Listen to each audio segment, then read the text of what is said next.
यत्कृपात्मजटां त्वदीयामच्युत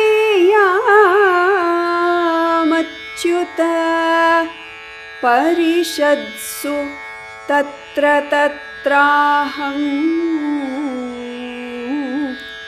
प्रदयाम्याबाल्यातिथि जानासि त्वं दयस्व तद्व्याजात्.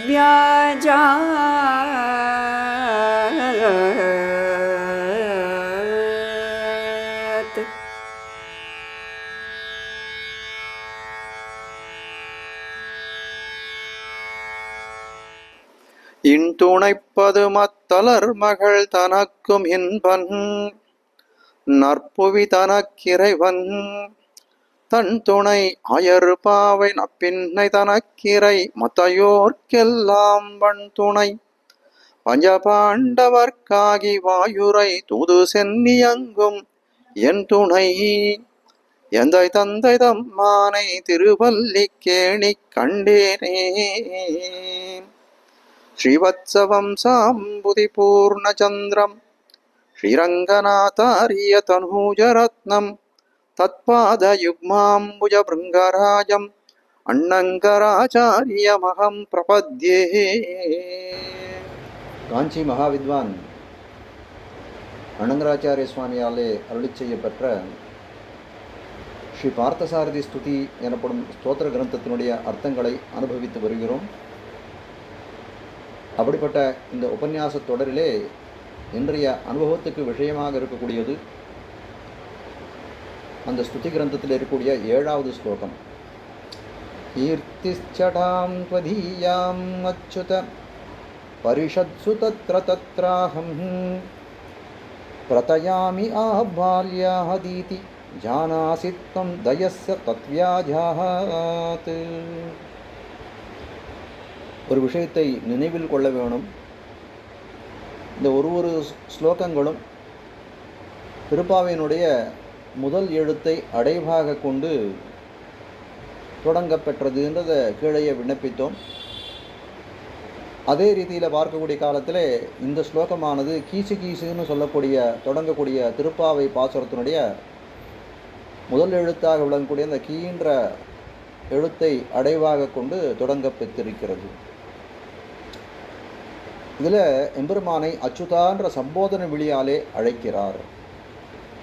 அச்சுதன் அப்படின்னா அடியவர்களை நழுவ விடாதவன் அப்படின்ற அர்த்தத்தை காட்டுகிறார்கள் நம்முடைய ஆச்சாரியர்கள். சேனையோர் உபயோர் மத்தியே ரதம் ஸ்தாபயமேச்சுதான்னு கீதையிலே அர்ஜுனன் அடியவர்களை நழுவ விடாதவனான எம்பெருமானை இந்த ரதத்தை கொண்டு போய் குருக்ஷேத்திர யுத்தத்தின் மத்தியிலே நிறுத்துவாய்னு ஒரு கட்டளையை வைத்தான்னு பார்க்கிறோம். அதே ரீதியிலே இந்த இடத்துல காஞ்சி சுவாமியும் தெரிவிக்கிறார். அச்சுதா பார்சாதி பெருமானுடைய அருளை வேண்டி வருகிறார். அடியவர்களை நழுவ விடாதவன் நீ, அதனால் எனக்கும் நீ அருள் புரிய வேணும் அப்படின்றதை உட்கருத்தாக கொண்டு அச்சுதான்ற திருநாமத்தாலே எம்பெருமானை அழைக்கிறார்னு பார்க்கிறோம். ஆனால் தெரிவிக்க வேண்டிய கருத்து என்ன? ஆபால்யாதீதி பிரதயாமி அகம் பிரதயாமி, அடியன் இளமை காலம் தொடங்கியே உன் பெருமைகளையெல்லாம் விண்ணப்பித்து வருகிறேன். எங்கே தத்ர தத்ராகம் பரிஷத்சு, ஆங்காங்க எந்தெந்த சபைகளில் ஒரு பேசக்கூடிய வாய்ப்பு கிடைக்கிறதோ அப்பொழுதெல்லாம் உன் பெருமையன்றி மற்றொரு விஷயத்தை பேசுவதில்லை. பத்வதீயாம், அப்படி என்ன பேசுகிறீர்? பதீயாம் கீர்த்திச்சடாம் அகம் பிரதயாமி, உன்னுடைய பெருமைகளே நான் பேசக்கூடியதாய் விளங்குகிறது. அப்படிப்பட்ட சபைகளிலே தம் ஜானாசி, உள்ளுவார் உள்ளித்தெல்லாம் உடனிருந்தருதியன்னே, வெள்ளிப்போய் என் உள்ளே நான் விலவரச் சிரித்திட்டேனே. திருமாலையில் ஆழ்வார் சொல்வதை போல உனக்கு தெரியாத ஒன்று நடக்குமா? நான் ஏதோ சொல்கிறேன், பல சபைகளிலேயே உன்னுடைய பெருமையை நான் பேசுகிறேன்னு சொல்கிறேனே, அது நீ அறிந்த விஷயம்தானே. ஆனால் அதுக்கு மேலே என்ன சொல்கிறா? தத்வியாஜாத்வயஸ்வ, இந்த கோதா விரத கிரந்தத்தை உபன்யாசத்தை நான் தலைக்கட்ட வேணுமே, இதையெல்லாம் ஒரு வியாஜமாக கொண்டு நமக்கு நீ அருள் புரிய மாட்டாயோன்னு ஒரு அர்த்தத்தை இந்த ஸ்லோகத்தின் மூலம் நமக்கு காட்டுகிறார். ஆனால் அபால்யாத் இதி அப்படின்றத பார்க்கக்கூடிய காலத்தில் நம்மாழ்வாருடைய பாசுரம் தான் நமக்கு நினைவுக்கு வருகிறது. திருவாய்மொழி 2ஆம் பத்து 3வது திருவாய்மொழி, அதில் 3வது பாசுரம், அறியாக காலத்துள்ளே அடிமைக்கண் அன்பு செய்வித்து அறியா மாமாயத் அடியேனை வைத்தாயால். இந்த முதல் 2 அடியில் இந்த மாதிரி காட்டக்கூடியதாய் இருக்கிறது இந்த பாசுரம். ஆழ்வார் இந்த பாசுரத்தின் மூலம் காட்ட வந்த விஷயம் என்ன அப்படின்னு பார்த்தோமே, ஆனால் ஆழ்வாருக்கு எம்பெருமான் என்னென்ன நன்மைகளை செய்திருக்கிறான்றதை விளக்கக்கூடியதாய் பேசக்கூடியதாய் விளங்குகிறது இந்த பாசுரம். ஆனால் என்ன அப்படின்னு கேட்டால், இந்த பாசுரத்துக்கு 2 விதமான அர்த்தங்களை காட்டக்கூடியதாக, இந்த 2 அடியில், இந்த முன்னடின்னு சொல்லக்கூடிய 2 அடிகளில் காட்டக்கூடிய அர்த்தத்தை 2 விதமான நிர்வாகங்களை காட்டக்கூடியதாக இருக்கிறது. எப்படி சுவாமி ஒரே பாசுரத்துக்கு 2 அர்த்தம் வரும் அப்படின்னு கேட்டால், அன்வயம் பண்ணக்கூடியதில் பேதம் இருக்கிறது, வித்தியாசம் இருக்கிறதுன்னு காட்டுகிறார்கள். அன்வயம்னா முன்னாடி இருக்கக்கூடிய எழுத்தை பின்னாடி போடணும், பின்னாடி இருக்கக்கூடிய எழுத்தை முன்னாடி போட்டு மாற்றினோமே ஆனால் அதிலிருந்து கிடைக்கக்கூடிய அர்த்தம் வேறு விதமாக கிடைக்கிறது. அப்போது ஒரு அன்வயம் எப்படி இருக்குது, ஒரு நிர்வாகம் எப்படி இருக்குது அப்படின்னு கேட்டால், இந்த பாசுரத்தினுடைய மூலம் எப்படி இருக்கும், அறியா காலத்துள்ளே அடிமைக்கண் அன்பு செய்வித்து அறியா மாமாயத்து அடியேனை வைத்தாயால் அப்படின்னு ஆழ்வார் என்ன ரீதியிலே அந்த பாசுரத்தை பாடியிருக்கிறாரோ அதே கிரமத்திலே அன்வயத்தை கொண்டு ஒரு நிர்வாகத்தை செய்திருக்கிறார். அப்படி இருக்கக்கூடிய சந்தர்ப்பத்தில் பார்த்தோமே ஆனால் நமக்கு என்ன அர்த்தம் கிடைக்கிறது அப்படின்னு பார்த்தோமே ஆனால், அறியா காலத்துள்ளே அடிமைக்கண் அன்பு செய்வித்துன்னு தெரிவிக்கிறார். இந்த காலக்ஷேபமாக இந்த பாசுரத்தில் இந்த திருவாய்மொழியுடைய பகவத் விஷய காலக்ஷேபத்தை திருமாலையாண்டான்னு சொல்லக்கூடிய ஆச்சாரியர் எம்பெருமானாருக்கு சுவாமி ராமானுஜருக்கு உரைத்து கொண்டு வருகிறார். எம்பெருமானாருக்கு பஞ்சாச்சாரிய பதாசிரிதகான்னு ஒரு விசேஷனம் உண்டு. 5 ஆச்சாரியர்கள் திருவடிகளே அடிபணிந்து ஆள வந்தார், வைத்து போந்த அர்த்தத்தை எல்லாம் கிரகித்தவர் அப்படின்ற பெருமை படைத்தவர். அப்படிப்பட்ட அந்த 5 ஆச்சாரியர்களே ஒருவராய் விளங்கக்கூடியவர் திருமாலையாண்டான். திருமாலையாண்டான் காலக்ஷேபம் சாதிக்கிறார் இந்த பாசுரத்துக்கு. அப்படி சாதிக்கக்கூடிய காலத்திலே தெரியக்கூடிய அர்த்தம் என்ன அப்படின்னு கேட்டால், அறியா காலத்துள்ளே அடிமைக்கண் அன்பு செய்வித்து.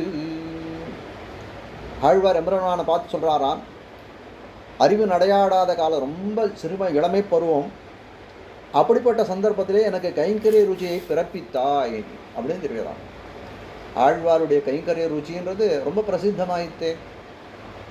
3ஆம் பத்து திருவாய்மொழி 3ஆம் பத்து 3வது பதிகம் முதல் பாசுரம், ஒழிவில் காலமெல்லாம் உடனாய் மன்னி வழிவிலா அடிமை செய்ய வேண்டும் நான். ஆழ்வார் எப்படி கைங்கரியம் செய்யணும்னு பாரித்தார் அப்படின்னு பார்த்தோமே ஆனால், ஒழிவில் காலம் எல்லாம், எந்த காலமும், சர்வதேச சர்வகால சர்வாவஸ்தைகளும் எம்பெருமான் இருக்கக்கூடிய எந்த காலமாகட்டும், எந்த தேசமாகட்டும், எந்த அவஸ்தையில் எம்பெருமான் எழுந்தருள் இருந்தாலும் அப்படிப்பட்ட சந்தர்ப்பங்களெல்லாம் வழிவிலா விதமான புத்தமம் எண்ணி ஒரு அடிமைத்தனத்தை அவன் திறத்திலே செய்ய வேணும்னு ஆழ்வார் பாரிக்கிறார். அப்படிப்பட்டது ஆழ்வாருடைய கைங்கரிய ருச்சி. அப்படிப்பட்ட ஆழ்வார் திறத்தில் எம்பெருமான் கைங்கரியம் கொள்ள வேணுன்றதுக்கு எப்படி காட்டினான்? இருவிசும்பில் இத்துடன் கொண்டேக இசைவு பார்த்தே இருந்த சுத்தி சொல்லும் மாறன் செஞ்சொல். திருவாய்மொழி 150 மணவாள மாமணிகள் காட்டுகிறார். ஆழ்வாரை என்ன பண்ணானா, எம்பெருமானான் பரமதத்துக்கு அழைத்து செல்ல வேணும் அப்படின்னு நினைத்தானான். பரமதத்துக்கு போகணும்னா பொதுவாக என்ன நடக்கும், இந்த உடலானது ஒரு மரணத்தாலே இந்த உடலானது கழியும். அதுக்கப்புறம் ஒரு சூக்ஷ்ம தேகத்தை படைத்து கொண்டு எடுத்துக்கொண்டு அவன் என்ன பண்ணுவான், இந்த ஜீவாத்மாவானவன் இந்த அர்ச்சிராதிகத்தின்னு சொல்லக்கூடிய ஒரு மார்க்கத்திலே சென்று விரஜா நதியிலே தீர்த்தமாடி அமானவன் கரஸ்பர்ஷம் பெற்று அவ்விடத்திலே வந்து அபராக்கிருதமான ஒரு திவ்ய திருமேனியை பெற்றுக்கொண்டு வந்தவர் எதிர்கொள்ள மாமணி மண்டபத் தந்தமில் பேரின்பத்து அடியரோடு இருந்தமை என்று சொல்லும்படியாய் அடியவர்கள் திரளிலே போய் இருக்கக்கூடியவனாயிருக்கிறான் அந்த சேத்தனன் அப்படின்னு பார்க்கிறோம். ஆனால் இந்த இடத்துல எம்பெருமானுக்கு எப்படிப்பட்ட ஆசைனா, ஆழ்வாரை இந்த பிராகிருதமான திருமேனியோடைய அழைத்து செல்ல வேணும் என்று ஆசைப்பட்டான். அப்படி கொண்டு போய் ஆழ்வாருடைய திருமேனியில் ஆசை வைத்தான். அப்படிப்பட்ட அந்த திருமேனியோடைய கூடியிருக்கக்கூடிய ஆழ்வாராலே ஒரு கைங்கரியத்தை கொள்ள வேணும் என்று ஆசைப்பட்டான் என்று சொல்லக்கூடியதாக இருக்கிறது. பிள்ளைப்பெருமாள் ஐயங்கார்னு ஒரு ஆச்சாரியர், அவர் 108 திருப்பதி அந்தாதி அப்படின்னு ஒரு கிரந்தத்தை அருளி செய்திருக்கிறார். திவ்ய தேசங்களை குறித்து மங்களாசாசனம். அதில் திருவள்ளக்குளம்னு சொல்லக்கூடிய ஒரு திவ்ய தேசம் அண்ணன் கோயில்னு வழங்கப்பெறுகிறது. திருநாங்கூர் 11 திவ்ய தேசத்திலே ஒரு திவ்ய தேசமாய் விளங்கக்கூடியது. அதுக்கு ஒரு பாசுரம் பாடுகிறார். நான் அடிமை செய்ய விடாய் நானானேன், எம்பெருமான் தான் அடிமை கொள்ள விடாய் தானானான், ஆனதற்பின் வெள்ளக்குளத்தே விடாய் இருவரும் தணிந்தோம் உள்ள குளத்தேனை ஒத்து. எம்பெருமானை கிட்டி அடிமை செய்ய வேணும் அப்படின்னு ஆழ்வாருக்கு ஒரு விடாய் தாகம் ஏற்பட்டதாம். பிள்ளைப்பெருமாள் ஐயங்கார் தெரிவிக்கிற தன்னுடைய பாசுரத்திலே. அதனால் என்ன பண்ணார், ஆழ்வார் எம்பெருமானை தேடின்னு போனாராம். அதே சமயத்தில் எப்படி இருக்க, தான் அடிமை கொள்ள விடாய். எம்பெருமானுக்கு ஒரு விடாய், ஒரு தாகம் ஏற்பட்டதா. அது என்னன்னா, ஆழ்வாரை கொண்டு அவரிடத்திலே அந்த கைங்கரியத்தை கொள்ள வேணும்ன்ற விடாய் எம்பெருமானுக்கு ஏற்பட்டதாம். அதனால் என்ன பண்ணார், எம்பெருமானானவன் ஆழ்வாரை தேடி கொண்டு சென்னானாம். அதுக்கப்புறம் என்ன ஆளுச்சு அப்படின்னா, ஆனதற்பின் வெள்ளக்குளத்தே விடா இருவரும் தணிந்தோம். திருவள்ளக்குளத்துன்னு சொல்லக்கூடிய திவ்ய கஷேத்திரத்தில் 2 பேரும் ஒன்றாக சேர்ந்தோம். அவனிடத்துல நான் விரும்பி அடிமை செய்தேன். அவன் என்னுடைய அடிமையை, அவன் என்னுடைய குத்தேவலை உகந்து ஏற்றுக்கொண்டான். அப்போ 2 பேருக்கும் விடாய் தீர்ந்ததுன்னு சொல்லக்கூடியது. அப்போ ஆழ்வார் என்ன தெரிவிக்கிறார்னா, ரொம்ப கைங்கரியம் இருக்கு. அதனால் காட்ட வந்த விஷயம் என்ன, எம்பெருமான் திறத்திலே ஆழ்வார் கைங்கரியத்தை செய்ய வேணும் அப்படின்னு அபரிமிதமான ஆசை உடையவராக இருந்தார்னு பார்க்கிறோம். அப்போ திரும்ப வரக்கூடிய காலத்திலே அரியா காலத்துள்ளே அடிமைக்கண் அன்பு செய்வித்துன்னு சொல்லக்கூடிய இடத்துல திருமாலையாண்டன் தெரிவிக்கக்கூடிய அர்த்தமானது, அறிவு நடையாடாத காலம் ரொம்ப இளமையான பருவத்திலே கூட ஆழ்வாருக்கு கைங்கரிய ருச்சியை பிறப்பித்தான் எம்பெருமான். கைங்கரியம்னு பிறந்ததே, ஆனால் எப்படி இருக்கணும், அதனால் வர்ததாம் அபிவர்ததாம்னு சொல்லும்படியாக மேன்மேலும் அபிவிருத்தி அடைய வேணுமே. அப்படி அபிவிருத்தி மேன்மேலும் வளர்ப்பதற்கு வழி என்ன ஆச்சாம், அறிவை தொலைப்பதான இந்த சம்சாரத்திலே என்னை வைத்து கெடுத்தாயேன்னு ஆழ்வார் சொல்றது போல இருக்கு. அரியா காலத்துள்ளே அடிமைக்கண் அன்பு செய்வித்து அரியா மாமாயத்து அடியேனை வைத்தாயால். இதே ஆழ்வார் பாடல், இருள் தருமாஞாலத்துள் இனிப்பிறவி யான் வேண்டேன். இந்த அஜானத்தை விளைக்கக்கூடியதாக இருக்கக்கூடிய இந்த பூமி, அதனால் எனக்கு இந்த நிலத்திலே எனக்கு பிறவி வேண்டாம்னு ஆழ்வார் பிரார்த்தனை செய்கிறாரே. அதே ரீதியில் இந்த சொல்கிறார், அறிவு நடையாடாத இளமை காலத்தில் எனக்கு உன் திறத்திலே கைங்கரிய ருச்சியை விளைவித்தாய். அப்படிப்பட்ட கைங்கரியம் மேலும் மேலும் வளர்வதற்கு வழி உண்டான்னு பார்த்தால் அது வளர்வதற்கு வழி அல்லாத இந்த சம்சார பூமியிலே என்னை வைத்து கெடுத்தாயே அப்படின்னு ஆழ்வார் அர்த்தம் தெரிவிக்கிறார்னு திருமாலையாண்டார் எம்பெருமானாருக்கு காலக்ஷேபத்தை தெரிவிக்கிறார். அப்படி தெரிவிக்கக்கூடிய காலத்தில் எம்பெருமானார் அதை மறுக்கிறார். இப்படி இருக்கக்கூடாது. மேலும் கீழும் இருக்கக்கூடிய பாசுரத்தை பார்த்தோமே, ஆனால் ஆழ்வாருக்கு அந்த மாதிரியான ஒரு இது இல்லை. எம்பெருமான் திறத்தில் ரொம்ப பிரீத்தியோடு அனுசந்திக்கக்கூடிய பாசுரமாகத்தான் இருக்கிறது. மத்தியில் இடையில் இருக்கக்கூடிய இந்த அரியா காலத்துள்ளேன்னு சொல்லக்கூடிய பாசுரமும் அதே ரீதியில் தான் இருக்கணுமே ஒழிய இது ஏதோ ஆழ்வார் சோகப்படுவதைப் போலே கிளேசப்படுவதைப் போலே இருப்பதற்கு வாய்ப்பு இல்லைன்னு தெரிவிக்கிறார். இந்த அரியா காலத்துள்ளே ஆரம்பிக்கிறதுக்கு இந்த பாசுரத்துக்கு முன்னாடி இருக்கக்கூடிய பாசுரம் எப்படி இருக்கணும், ஒத்தாஹார்மிக்காரை இளையாய மாமாயா. இப்போ அந்த பாசுரத்தால் தெரிவிக்க வந்த கருத்து என்னன்னா, எம்பெருமான் அத்விதீயன், அவனுக்கு சமமானவர்களும் கிடையாது, அவனை விட பெரியவர்களும் கிடையாது, அவனே அறப்பெரியவனாய் விளங்குகிறான். அப்படிப்பட்ட அந்த எம்பெருமான் எப்படி வருகிறான், என்னை பெத்த அத்தாயாய் தந்தையாய் அறியாதன அறிவித்த அத்தா. எம்பெருமானே தாயாய் விளங்குகிறான், தந்தையாய் விளங்குகிறான், ஆச்சாரியனாய் விளங்குகிறான், அறியாதனையெல்லாம் ஆழ்வாருக்கு அறிவித்தான்னு சொல்லக்கூடியதாக இருக்கிறது. அப்படிப்பட்ட எம்பெருமான் நமக்கு எனக்கு செய்திருக்கக்கூடிய உபகாரங்களானது அளத்தற்கரியதுன்னு தெரிவிக்கக்கூடியதாக இருக்குது இந்த அரியா காலத்துக்குள்ளே முன்னாடி இருக்கக்கூடிய பாசனம். ஆனால் அந்த அரியா காலத்துக்கு அப்புறம் இருக்கக்கூடிய பாசனம் எப்படி இருக்குன்னு பார்த்தோம்னா, ஜனதாவியுள் கலந்த பெருநல் உதவி கைமாறு எனதாவி தந்தொழிந்தேன் இனி வீழ்வதென்பதுண்டே. எனதாவி ஆவியும் நீ பொழிலேழு புண்டையந்தாய், எனதாவி யார் யானார் தந்தனி கொண்டாக்கினையே. ஆழ்வார் என்ன பண்ணுறார், உலகத்தில் என்ன விஷயம், ஒருத்தன் உபகாரம் பண்ணானே ஆனால் அவனுக்கு பிரதி உபகாரம் பண்ணக்கூடியதுன்னு பொதுவாக காணக்கூடியது. என்னன்னி செய்தார்க்கும் ஒய்வுண்டாம் ஒய்வில்லை செய்நன்னி கொன்ன மகர்க்குன்னு வள்ளுவ பெருந்தகை சொல்கிறாரோ இல்லையோ, அதே போல் ஆழ்வார் நன்றி மறவாதவராய் எம்பெருமான் நமக்கு இப்படிப்பட்ட உபகாரங்களை எல்லாம் செய்திருக்கிறான், அவனுக்கு திரும்பி நம்ம ஒரு பிரதி உபகாரம் பண்ண வேணுமே அப்படின்னு நினைக்கிறார். அப்படி நினைக்கக்கூடிய காலத்தில் என்ன பண்ணலான்னு பார்க்கக்கூடிய காலத்தில் தன்னுடைய ஆத்மாவை எம்பெருமானுக்கு சமர்ப்பித்தாராம் ஆழ்வார். ஆத்ம சமர்ப்பணத்தை செய்தார்னு சொல்லக்கூடியார். ஆத்ம சமர்ப்பணத்தை செய்துவிட்டு பார்க்கக்கூடிய காலத்தில் நினைத்து பார்க்கிறார் தான் பண்ணியிருக்கக்கூடிய காரியத்தை. அவருக்கு ஒரு விஷயம் தோணுகிறதான், அப்போ எம்பெருமானே இந்த உலகத்துக்கெல்லாம் சர்வலோகத்துக்கும் சுவாமியாக இருக்கக்கூடியவன், நாமெல்லாம் அவனுக்கு சொத்தாக இருக்கக்கூடியவர்கள். அப்படி இருக்கக்கூடிய காலத்திலே அவனுக்கே உரித்தாக இருக்கக்கூடிய இந்த ஆத்ம வஸ்துவை போய் நான் சமர்ப்பணம் பண்ணிட்டு என்னோடதை உனக்கு சமர்ப்பணம் பண்ணிட்டேன்னு நான் நினச்சேனே, இது உச்சிதமான காரியமா? உச்சிதமான காரியம் அல்லவே என்று சொல்லக்கூடியதாய், எனக்கு எல்லாம் உறவாகும் நீ இருக்கக்கூடியவனாக இருக்கிற, உனக்கு போய் நான் என்னத்தை சமர்ப்பிக்க முடியும்னு ஆழ்வார் நினைக்கிறார்னு பார்க்குறோம். அப்போ இந்த ரெண்டு பாசுரத்தினுடைய கீழே இருக்கக்கூடிய பாசுரம் மேலே இருக்கக்கூடிய பாசுரத்தினுடைய அர்த்தத்தை எல்லாம் கிரகணம் பண்ணி சுவாமி எம்பெருமானார் தெரிவிக்கிறார்.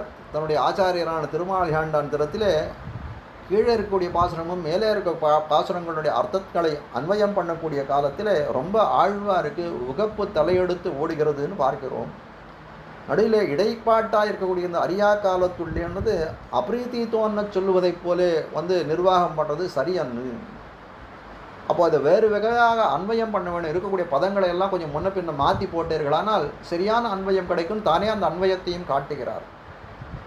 அரியா மாமாயத்தடியேனை வைத்தாயால் அரியா காலத்துள்ளே அடிமை கண் அன்பு செய்வித்தாய் அப்படின்னு பாசுரத்தினுடைய மூலத்தையே அன்வயத்தில் மாற்றிவிட்டார்.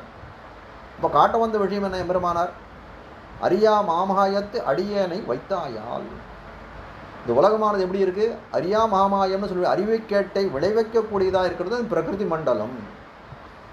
அவருடைய அந்த பிரகிருதி மண்டலத்துக்கு தகுந்தபடி நான் எப்படி இருந்தேன், மங்கி கிடந்தேன், அறிவு மங்கித்தான் கிடந்தேன். அப்படிப்பட்ட என்னையும் என்ன பண்ணார், அடிமைக்கண் அன்பு செய்வது, அரியா காலத்துள்ளே அடிமைக்கண் அன்பு செய்வித்தாய்னு தெரிவிக்கிறார். அப்படி அறிவு நடையாடாத பிரகிருதி மண்டலத்திலே இருக்கக்கூடிய சமயத்திலே இளமை காலத்திலே என்ன பண்ணார், உன் திறத்திலே அன்புடையவனாய் சூழ்ந்ததனில் பெரிய என்னவா என்று சொல்லும்படியாய், பெரிய அவா என்னுடையது என்று சொல்லும்படியாய் ஆழ்வாருடைய பக்தியை பெரிதாக காட்டினார். அப்படிப்பட்ட உன் திறத்திலே இளமை பருவத்திலே அன்புடையன் ஆகும்படி நீ செய்து வைத்தாய் அப்படின்னு இதுக்கு அர்த்தம் பண்ணணும்னு சுவாமி எம்பெருமானார் காட்டினார் பார்க்கிறோம். அப்போ பார்க்கக்கூடிய காலத்தில் ஆழ்வாருக்கு எப்படி இளமை காலம் தொடங்கி அந்த ஒரு எம்பெருமான் தரத்திலே ஒரு ஆறாத காதல் இருந்ததோ, காஞ்சி சுவாமிக்கும் அதே ரீதியிலே காதல் இருந்ததுன்னு அவருடைய தானே எழுதிய தன்சரிதை என்ற கிரந்தத்தில் பல விஷயங்கள் காண கிடைக்கிறது. அதில் ஒரு விஷயத்தை இந்த இடத்துல உதாரணமாக தெரிவிக்கிறேன். அதையும் எப்படி தெரிவிக்கிறேன்னா, இந்த பாசுரம் கீசு கீசு பாசுரத்தினுடைய முதல் எழுத்தை அடைவாக கொண்டு தொடங்கியது இல்லையா, அந்த பாசுரத்துக்கு அனுகுணமாக காஞ்சி சுவாமியினுடைய ஒரு வைபவத்தை இவ்விடத்தில் தெரிவிக்கிறேன். கீசு கீசென்னெங்கும் ஆனைச்சாத்தன் கலந்து பேசின பேச்சரவம் கேட்டிலையோ. இந்த பாசுரத்திலே ஆனைச்சாத்தன்னு சொல்லக்கூடிய ஒரு பறவைகள் எழுப்பக்கூடிய ஒலிகளை கேட்டு பொழுது விடிந்ததுன்னு அடையாளம் தெரிவிக்கக்கூடியதாக இருக்கிறதுன்னு அர்த்தம் காட்டுகிறார்கள் நம்முடைய பூர்வாச்சாரியர்கள். அப்போ என்ன இது, காலை வேளையிலே ஆனைச்சாத்தன் பறவைகளெல்லாம் இறை தேட போக வேணும். அப்படி போகக்கூடிய காலத்துக்கு முன்பே என்ன பண்ணுறது அப்படின்னு பார்த்தோமே ஆனால், தன்னுடைய குடும்பத்தாரோட அப்படியே கொஞ்சம் பேசின்னு இருக்கு, கலந்து பேசின பேச்சு அப்படின்னு காட்டக்கூடியதாக இருக்குது.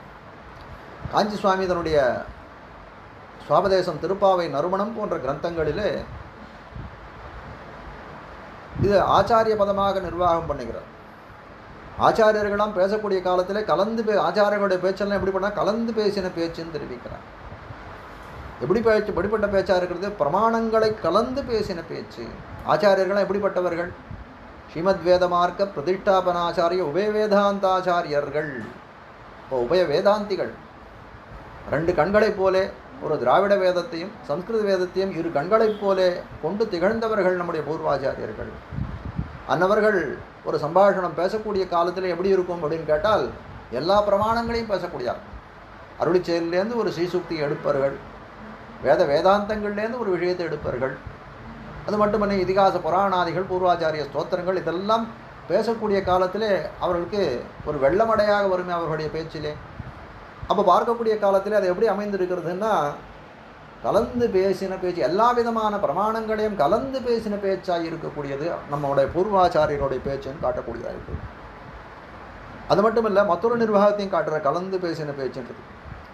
நம்முடைய ஆச்சாரியர்களாம் எப்படிப்பட்டவராக, செந்தமிழும் வடகலையும் திகழ்ந்த நாவல்னு சொல்லும்படியாய் வடமொழி தென்மொழி ரெண்டுத்துலேயும் நல்ல பாஷா பிரவீணர்களாக இருந்தவர்கள். அன்னவர்கள் பேசக்கூடிய பேச்சு எப்படி இருக்கும், வடமொழியும் தென்மொழியும் கலந்து பேசினால் அது மணிப்பிரவாள பேச்சாக இருக்கும்னு காட்டுகிறார்.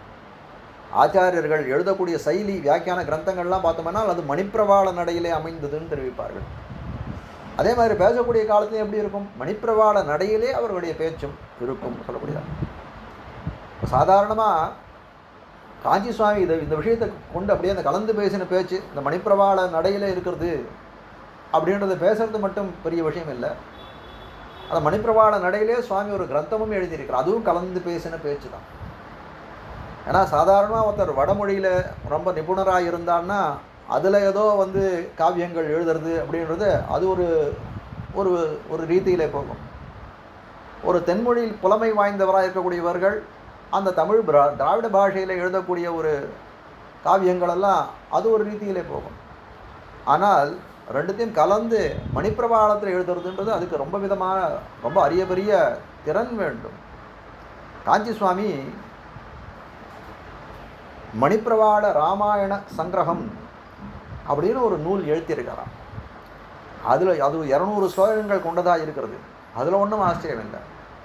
மணிப்பிரவாள ராமாயண சங்கிரகம்ன்ற நூல் எழுதின போது அவருக்கு ஏறத்தாழ 10 வயசு வருது. 10 வயசு. அப்புறம் அவருடைய இதை குறிக்கக்கூடிய காலத்தில் அந்த தானே எழுத தன்சரிதின்னு புஸ்தகத்தில் காட்டுறார். தனக்கு சௌழிய உபநயனாதிகள் ஆன பிறகு எல்லாம் கிரமமாக சம்ஸ்கிருதங்கள்லாம் வாசிச்சுன்னு வர்றார். காஞ்சி சுவாமி ஒரு இடத்துல தெரிவிக்கிறார், எனக்கு சம்ஸ்கிருதம் தெரியாத நாள்னு ஒன்று எப்படி இருந்ததானே எனக்கு ஞாபகம் இல்லைன்றார். அவ்வளவு இளைய காலம் தொடங்கி அவருக்கு 2 பாஷையிலும் ஒரு நிபுணத்துவத்தை ஏற்படுத்தி கொடுத்தார். அவருடைய தந்தையாரான ஸ்ரீமத் வேதமார்க்க பிரதிஷ்டாபனாக உபய வேதாந்தாச்சாரியராய் கீர்த்திமூர்த்தியாக எழுந்தக்கூடிய அன்னாரங்காச்சாரிய சுவாமி. அப்படிப்பட்ட அந்த ராமாயண சங்கிரகம் மணிப்பிரவாள ராமாயண சங்கிரகத்தை ஒரு ஸ்லோகத்தை எடுத்து காட்டியிருக்காங்க. அந்த கிரந்தம் இப்போது கிடைக்கிறதில்ல, லுப்தமாகத்தான் இருக்கிறது. ஆனால் அந்த கிரந்தத்துக்கு ஒரு மங்களம் ஸ்லோகம் போல இருக்கக்கூடிய தன்னுடைய தானே எழுதிய தன்சரிதையிலே காட்டுகிறார் காஞ்சி சுவாமி. சீதாராம பதாப்ஜானி வணங்கி துதி செய்கின்றேன், கிமர்த்தம் என்னாகல் மத் கிரந்த பூர்த்தயேதான் அஹர்நிஷம். அயோத்தியா நாம நகரின் ராஜா ஆண்டனர், அவர் பெயர்தான் என்னில் ஆகுரு தசரதம் ஜனாகா. ஆரம்பிக்கக்கூடிய காலத்தில் எப்படி ஆரம்பிக்கிறார், சீதாராம பதாப்ஜானின்னு சம்ஸ்கிருதத்தில் ஆரம்பிக்கிறார். அதே அடியை முடிக்கக்கூடிய காலத்தில் எப்படி கூடார், வணங்கி துதி செய்கின்றேன் மணிப்பிரவாளம். சீதாராமருடைய திருவடிகளிலே வணங்கி துதி செய்கின்றேன். எதற்குன்னு அடுத்த கேள்வி கேட்பாங்க, கிமர்த்தம் என்ன, எதற்காக நீ துதி செய்கிறார் அப்படின்னு கேட்டால், மத் கிரந்த பூர்த்தையே தானஹர்நிஷம். என்னுடைய கிரந்தம் இப்போ ராமாயண சங்கிரகம் மணிப்பிரவாள ராமாயண சங்கிரகம்னு ஒரு கிரந்தம் இது பண்ணியிருக்கேன்னா அது பூர்த்தி அடைய வேண்டும். அதே நோக்கமாக கொண்டு அவர்களுக்கு ஒரு மங்களாசாசனத்தை இடுகிறேன். அவர்கள் இந்த காரியத்தை மேற்கொண்டு தடையின்றி நிறைவேற்ற வேணும். அது மேலே தெரிவிக்கிறார், அயோத்தியா இதில் என்ன சொல்ல போறீங்கன்னு கேட்கக்கூடிய காலத்தில், அயோத்தியா நாம நகரீம் ராஜா ஒருவர் ஆண்டனர். அயோத்தியான்னு சொல்லக்கூடிய ஒரு பட்டணத்தை ராஜா ஒருத்தன் ஆண்டு வந்தான். அந்த ராஜாவுடைய விவரம் என்னன்னு கேட்கக்கூடிய காலத்தில், அவர் பெயர் தான், அவர் பேர் என்ன அப்படின்னு அவர் பெயர் தான் என்னில் ஆகுஹூ தசரதம் ஜனாகா. தசரதன்னு ஜனங்களாலே வழங்கப்பட்டவனாக இருக்கிறான்னு சொல்லக்கூடியதாக இருக்கிறது. அப்போ காட்டக்கூடிய காலத்தில் கலந்து பேசின பேச்சுனா மணிப்பிரவாளத்திலே கலந்து பேசின பேச்சை சுவாமி உடைத்தவராக இருக்கிறார். இளமைக்காலம் குடங்கி எல்லா சபைகளிலும் என்ன பண்ணுறார், எம்பெருமானுடைய பெருமையை பேசக்கூடியவராக இருந்தார். இதே கீசுன்னு பாசுரத்திலே கீழே தெரிவிக்கிறார், கேசவனை பாடவும் நீ கேட்டே கிடத்தியோ. எழுப்பக்கூடிய பெண்ணை உள்ளே இருந்து எழுப்பக்கூடிய வெளியில் இருக்கக்கூடிய எழுப்புறார்கள். உறங்கக்கூடிய பெண்ணக்கூடிய எழுப்பக்கூடிய காலத்தில் கேசவனை பாடவும் நான் கேசவனுடைய நாமத்தையெல்லாம் சொல்லிட்டு இருக்கோம், நீ கிடத்தியோன்னு தெரிவிக்கக்கூடியதாக. ஆனால் ஆண்டாள் என்ன பண்ணா, எம்பெருமானியே முதல்ல எழுப்பினார். நிலா துங்க ஸ்தனகிரி தடி சுத்தம் உத்போத்திய கிருஷ்ணன், கிருஷ்ணனை எழுப்பினான்னு தானே வந்து காட்டக்கூடியதாக இருக்குது. அதே போல் காஞ்சி சுவாமி என்ன பண்ணுறார், எனக்கு அருளாது இருக்கிறையே நீ அருள் செய்ய வேணும்னு எழுப்புவதை போலே இருக்கிறது. அதனால தான் தெரிவிக்கிறார், என் கீர்த்தியை இளமை காலம் தொடங்கியே நான் சொல்லி வந்தேன். ஆபால்யாதிதி பிரதயாமி கீர்த்திச்சடாம் பிரதீயாம் கீர்த்திச்சடாம், உன்னுடைய பெருமைகளை இளமை காலம் தொடங்கி எல்லா விதமான சபைகளிலும் நின் கண் வேட்கை எழுவிப்பனேன்னு சொல்லும்படியா உன் திறத்திலே காதல் வளரும் வண்ணம் அடியவர்களுக்கெல்லாம் உரைத்து வருகின்றேனே, அதை கண்ணும் அருளாதிருக்கலாமோ? கோதாவிரத உபன்யாசத்தை முடிக்க வேண்டிய தருணத்திலே எனக்கு அருள் செய்து அதை நீ தலை கட்ட வேணும்னு தெரிவிக்கக்கூடியதாக இருக்கிறது. இந்த ஸ்லோகத்தினுடைய அர்த்தம்னு பார்க்கலாம். ஸ்ரீமதே ரம்யஜா மாத்ரு முனீந்திராய மகாத்மனே ஸ்ரீரங்கவாசினே பூயாத் நித்யஸ்ரீர் நித்யமங்களம். மங்களம் குருவர்யாய மங்களம் குணசிந்தவே வாதிபீதிகரார்யாய நித்யஸ்ரீர் நித்யமங்களம். ஸ்ரீமத் சுந்தரஜா மாத்ரு முனிபாதாப்ஜசேவினே அண்ணங்கரார்ய பர்யாய நித்யஸ்ரீர் நித்யமங்களம். லோகாः சமஸ்தாः சுகினோ பவந்து சமஸ்த சன்மங்களானி சந்து. தடை நல்ல இன்பம் தலைப்பெய்தெங்கும் தழைக்கவே. ஆழ்வார் எம்பெருமானார் ஜெயர் திருவடிகளே சரணம்.